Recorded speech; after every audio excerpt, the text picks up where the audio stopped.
एक मुस्लिम लड़की एक ट्रेन के स्लीपर कोच में बैठी हुई थी और उसे देखने से लग रहा था कि ये काफ़ी ज़्यादा डरी हुई है और मानो पहली बार ही ट्रेन का सफ़र कर रही हो। वहीं पर उसके सामने वाली सीट पर एक हिंदू लड़का आराम कर रहा था और जैसे उस हिंदू लड़के की नज़र उस मुस्लिम लड़की पर पड़ती है तो उसके बाद वह उसे देखने लगता है और थोड़ी देर देखने के बाद वह उससे बातचीत करने लगता है। लेकिन उसके बाद यहाँ पर कुछ ऐसा होता है जिसे सुनने के बाद जो भी सुनता है वो पूरी तरह से हैरान हो जाता है और सोचने लगता है क्या ऐसा भी हो सकता है, वो भी आज के समय में। क्या हुआ था ऐसा जो लोग सोचने पर मजबूर हो गए। पूरी सच्चाई के बारे में जानने के लिए वीडियो को अंत तक जरूर देखें। उत्तर प्रदेश लखनऊ के अंदर एक लड़की रहा करती है जिस लड़की का नाम होता है जन्नत। जन्नत जो कि एक लड़के से प्यार किया करती है जिसका नाम जुनैद होता है। जुनैद और जन्नत की मुलाकात सोशल मीडिया पर होती है और उसके बाद इन दोनों के बातों के सिलसिले कुछ इतने बढ़ जाते हैं कि यहाँ पर ये दोनों एक दूसरे के साथ अपने जीवन को व्यतीत करने का सपना देखने लगते हैं। अब इसके बाद यहाँ पर जो जुनैद होता है वो उससे कहता है कि जन्नत मैं तुम्हारे बिना नहीं रह सकता। इधर जो जन्नत होती है वह भी उससे अपने प्यार के वादे करती है और यहाँ पर जब दोनों ये बात सोचते हैं कि घर वाले उनकी शादी नहीं कराएंगे क्योंकि यहाँ पर जो जुनैद होता है उसके पास ज्यादा रुपया पैसा नहीं था और यहाँ पर जो जन्नत होती है उसके परिवार के पास अच्छा खासा रुपया पैसा था। तो इसी वजह से जो जुनैद होता है वो कहने लगता है देखो अपने घर वालों को तो बताना मत, लेकिन तुम्हारे बिना मैं नहीं रह सकता और तुम ऐसा करो अपना घर छोड़कर आ जाओ, हम दोनों एक साथ अपने जीवन को व्यतीत करेंगे। अब जन्नत भी जुनैद की बातों में आ जाती है और यहाँ पर जो जन्नत होती है जुनैद के कहे अनुसार अपने घर से सारे जेवर लेकर और जो भी कैश घर के अंदर मौजूद था एक रात अपने घर से निकल जाती है। अब जुनैद ने उसे पूरी तरह से बता दिया था कि तुम्हें इस तरह से करना है और जैसे तुम वहां से निकलोगी तो उसके बाद तुम्हें इस तरह से ऑटो पकड़ना है और ऑटो पकड़ने के बाद रेलवे स्टेशन पर आकर वहां की टिकट लेकर उस ट्रेन में चढ़ जाना। जैसे तुम दिल्ली आओगी तो दिल्ली में तुम्हें मिल जाऊंगा और इसके बाद हम दोनों एक साथ अपने जीवन को व्यतीत करेंगे। जन्नत भी प्यार के चलते उसकी उस सभी बातों को मान जाती है और इसी तरह से करती है। एक रात जब घर वाले सोए रहते हैं तो उसी दौरान वह घर से निकलती है और निकलने के बाद जैसा जुनैद ने बताया था उसी तरह से उस ट्रेन को पकड़ लेती है जो लखनऊ से दिल्ली जा रही थी और जैसे वो ट्रेन आती है उस ट्रेन के स्लीपर कोच में चढ़ जाती है। हालांकि उसके पास जनरल का टिकट था लेकिन उसे नहीं पता था कि स्लीपर क्या होता है और जनरल क्या होता है क्योंकि माता पिता ने कभी उसे घर से बाहर निकलने ही नहीं दिया था। इसके बाद वो स्लीपर में चढ़ जाती है और स्लीपर में चढ़कर इधर उधर जगह ढूंढने लगती है। ढूंढते ढूंढते उसे एक जगह मिल जाती है जहां पर एक साइड की सीट पर तो एक लड़का लेटा हुआ था और वह कुछ पढ़ रहा था अखबार में से। दूसरी साइड की जो सीट होती है सामने वाली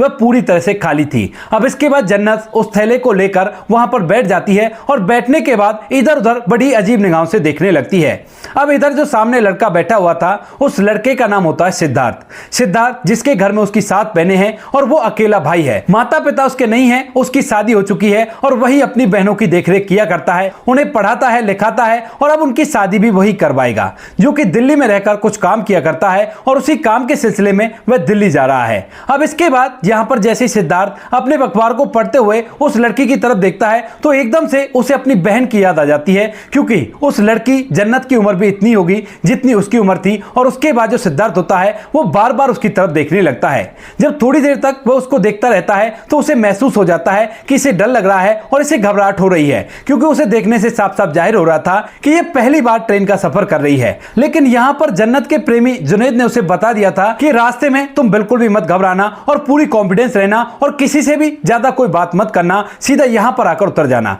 इस बात को सुनकर यहां पर जन्नत पूरी तरह से तैयार होती है और इसके बाद जब ये सिद्धार्थ ये देखता है कि वह पूरी तरह से घबरा रही है तो उसके बाद वह बैठ जाता है और बैठने के बाद उस लड़की से बात करने की कोशिश करता है। लेकिन जैसे ही सिद्धार्थ बातों की शुरुआत करता है और कहता है कि आप कहां जा रही हो तो उसके बाद जो जन्नत होती है उसकी तरफ घूर कर देखने लगती है और कहने लगती है कि तुम्हें इससे क्या मतलब है। तो उसके बाद यहां पर जो सिद्धार्थ होता है वो एकदम चुप सा रह जाता है। लेकिन जब वो डरते हुए भी अपनी आंखों को दिखा रही थी और गुस्सा जाहिर कर रही थी तो उसके बाद वह समझ जाता है कि मामला केवल यही नहीं है कि ये पहली बार ट्रेन में बैठी है, इसके पीछे कोई ना कोई और वजह होगी। तो इसके बाद अब सिद्धार्थ को और भी लगने लगता है कि इस वजह को जानना चाहिए। लेकिन यहां पर उसके डरने के अंदाज को देखकर वह समझ गया था कि ये इस तरह से बात नहीं करेगी, इससे पहले इसका डर दूर करना पड़ेगा, उसके बाद ही बात कर सकती है। तो इसी वजह से जो सिद्धार्थ होता है वह धीरे धीरे उससे बात करता है, कहने लगता है कि नहीं ऐसी कोई बात नहीं है, दरअसल आपकी ही उम्र की मेरी एक बहन है है छोटी, और आपको देखने के बाद मुझे उसकी याद आ गई और मैं उसी से मिलने के लिए जा रहा हूं।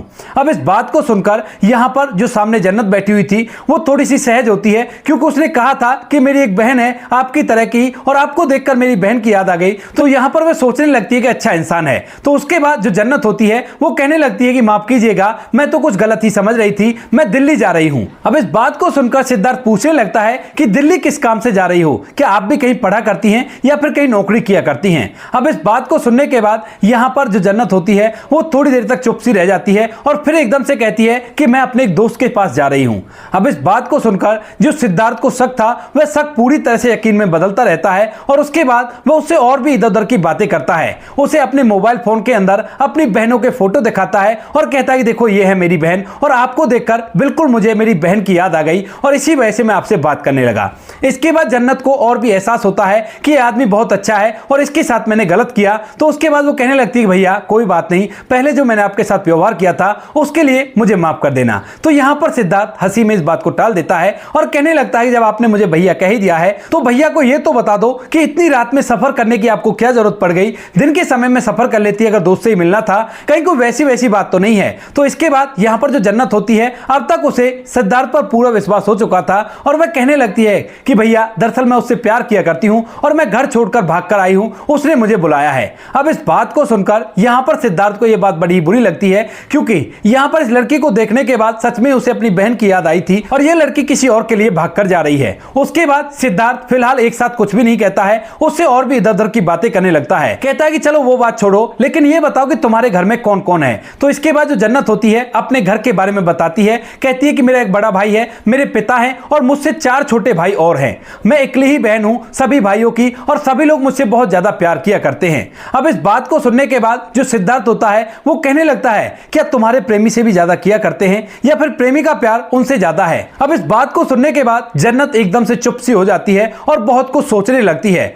लेकिन तभी यहां पर जो सिद्धार्थ होता है वो उससे कहता है कि देखो परेशान होने की जरूरत नहीं है, मैंने तो वैसे ही बोल दिया था, कोई बात नहीं, जो तुम कर रही हो तुम्हारे हिसाब से वो ठीक होगा लेकिन समाज के हिसाब से बिल्कुल भी ठीक नहीं होगा। एक बार सोचकर देखो कि तुम्हारे घर वालों पर क्या बीत रही होगी जब उन्हें पता चलेगा कि उनकी लाडली बेटी और लाडली बहन इस घर को छोड़कर जा चुकी है, वो भी अपने प्रेमी के लिए। तो उसके बाद उनका कलेजा फट पड़ेगा और उनकी आंखों के आंसू को पहुंचने वाला भी कोई नहीं मिलेगा। अब इस बात को सुनकर जन्नत थोड़ी देर तक सोच विचार तो करती है, लेकिन तभी जन्नत कहने लगती है कि ऐसा कुछ भी नहीं है और अब तो मुझे शादी करनी है। शादी होने के बाद जब भी मैं दूसरे घर चली जाऊंगी और उस लड़के से ज्यादा प्रेम करने वाला मुझे कोई नहीं मिल सकता और मैं उसी के साथ खुश रहूंगी। तो जब भी मुझे अब उस घर को छोड़ना है तो इसमें गलत ही क्या है। इस बात को सुनकर यहां पर जो लड़का होता है सिद्धार्थ वह समझ जाता है कि प्रेमी ने अपना जाल अच्छी तरह से कसा है और इसे अपने घर वालों पर बिल्कुल भी तरस नहीं आ रहा है। तो उसके बाद सिद्धार्थ कहता है कि चलो कोई बात नहीं, जैसा तुम्हें ठीक लग रहा है वैसा तुम करो, मैं कौन होता हूं इस चीज के बारे में बात करने वाला। इसके बाद सिद्धार्थ थोड़ी देर के लिए चुप बैठ जाता है और जन्नत भी चुपचाप बैठ गई थी, अपने मन के अंदर गहन सोच विचार कर रही थी। थोड़ी देर बाद जो सिद्धार्थ होता है वो उससे पूछने लगता है कि अच्छा बहन ये बताओ कि तुम किस तरह से घर से भागकर आई हो। अब इस बात को सुनने के बाद जो जन्नत होती है वह उसे बताने लगती है,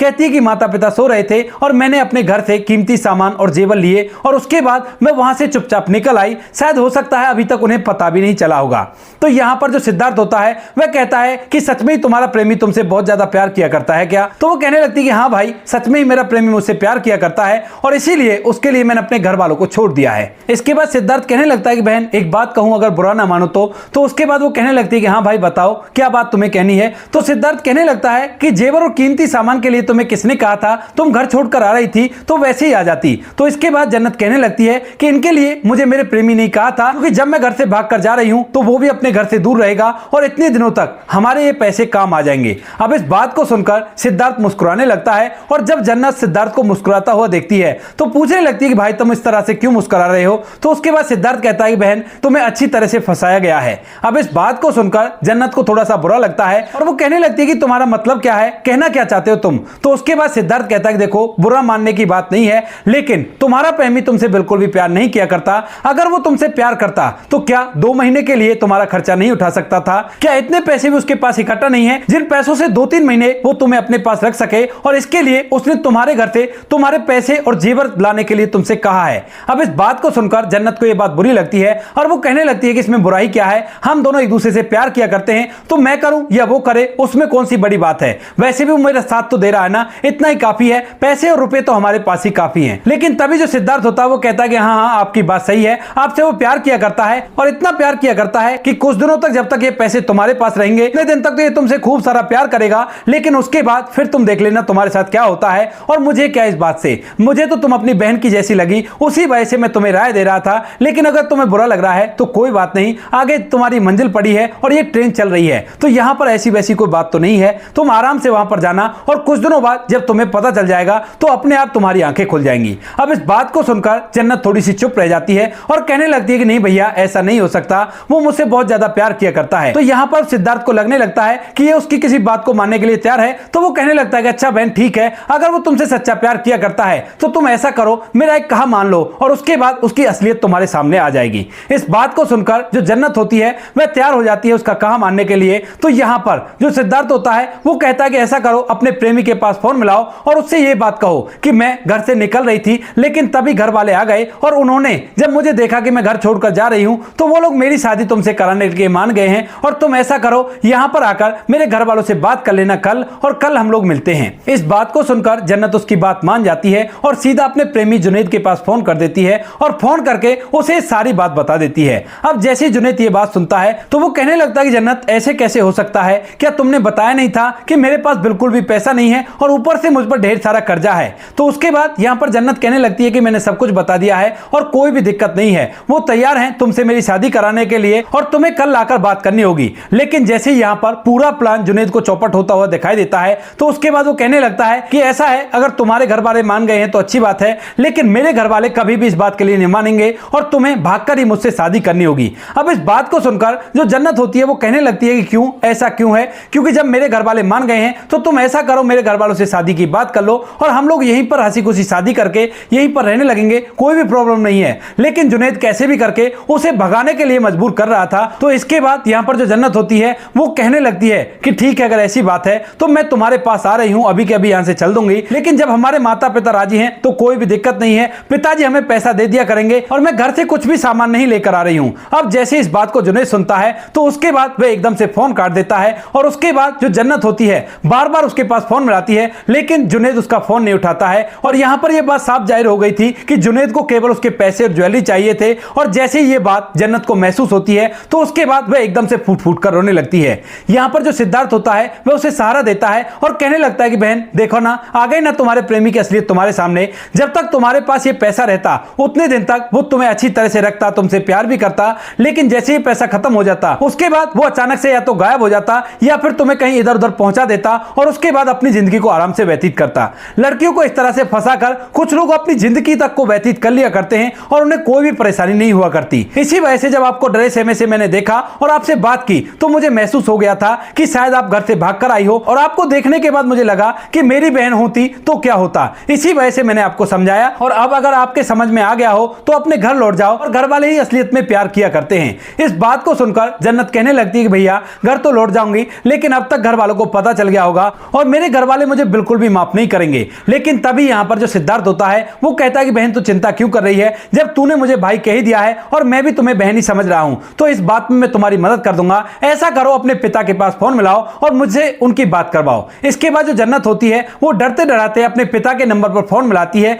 और जैसे ही पिता फोन उठाते हैं तो उसके बाद दूसरी तरफ से सिद्धार्थ बात करता है, लेकिन पिता जैसे किसी लड़के की आवाज उनकी बेटी के फोन से सुनते हैं तो उसके बाद एकदम से उससे गुस्सा होने लगते हैं और कहने लगते हैं कि कौन है तू हरामखोर और किस वजह से मेरी बेटी का फोन तुम्हारे पास है। तभी यहां पर जो सिद्धार्थ होता है सबसे पहले उन्हें शांत कराता है और शांत कराने के बाद पूरा मामला उन्हें समझाता है। कहने लगता है कि आपकी बेटी इस तरह से ट्रेन में है और मेरा नाम सिद्धार्थ है, ये यहां से दिल्ली जा रही थी किसी जुनैद नाम के लड़के के लिए, लेकिन रास्ते में मैंने इसे समझाया है और ये समझ गई है, लेकिन अब इसे घर आने से डर लग रहा है। वो कह रही है कि माता पिता मुझे धमकाएंगे और मुझे बहुत ज्यादा डर लग रहा है। मैंने इसे विश्वास दिलाया है कि माता पिता से ज्यादा प्यार कोई भी लड़का नहीं कर सकता और आप लोग बिल्कुल इससे कुछ भी मत कहना, मैं इसे वापस भेज रहा हूं। अब इस बात को सुनकर जो पिता होता है उसकी आंखों में आंसू आ जाते हैं और फोन पर ही उसकी आवाज पिछल रही थी कि वह आंखों में आंसू लेकर फूट फूट कर रो रहा है। इसके बाद वह कहता है कि मेरी बेटी को फोन दो, और उसके बाद जैसे सिद्धार्थ यहां पर जन्नत को फोन देता है तो जन्नत जैसी फोन पर अपने पिता से बात करती है तो वह भी रोने लगती है और इधर उसका पिता भी रोने लगता है।